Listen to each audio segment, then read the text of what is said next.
It's been a dark time for PC gamers these last few months, what with a scalper pandemic and all. At least we've been able to rely on the back catalogue of old but gold GPUs like Nvidia's Kepler and AMD's mighty GCN to keep us gaming on a budget in 2021 and beyond.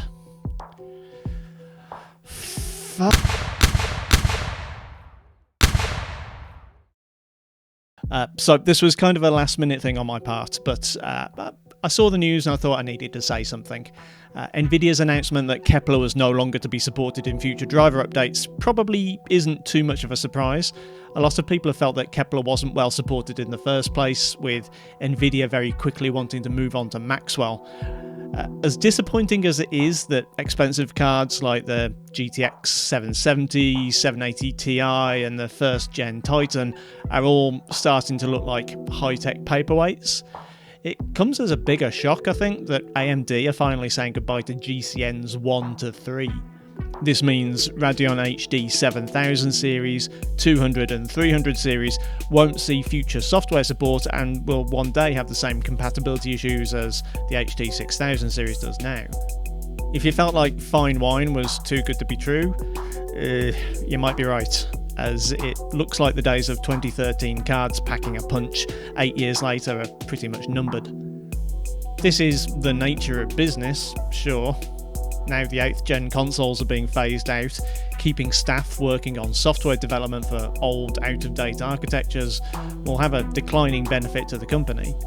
Ordinarily we'd say that encouraging gamers to stick to using old cards is good for consumers but bad for the bottom line, but AMD and Nvidia are both raking it in right now, at the same time as their customers are crying out for a modern, inexpensive option that the manufacturers are either unwilling or unable to supply.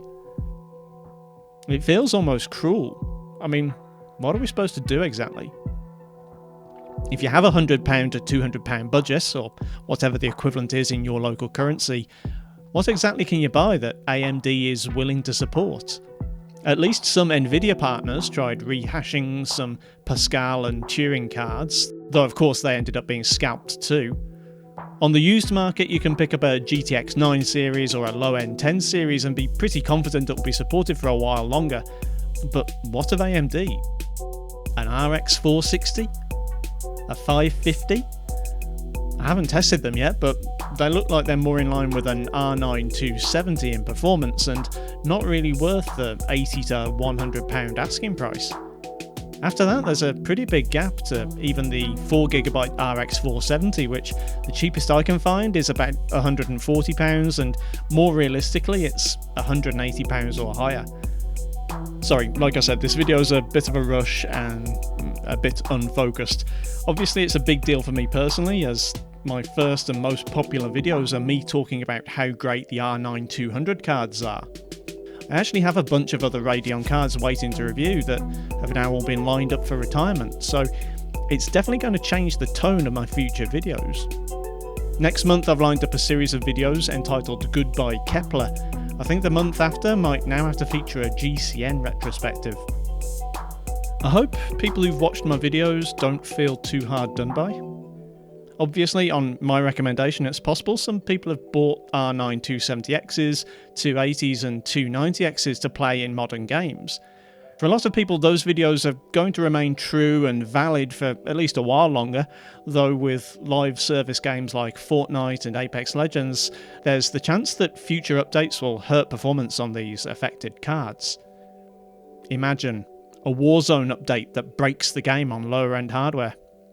Who'd have thought we'd see the day? Anyway, let me know your thoughts below. Kindly do the usual YouTube things if you feel so inclined, and I'll see you next time.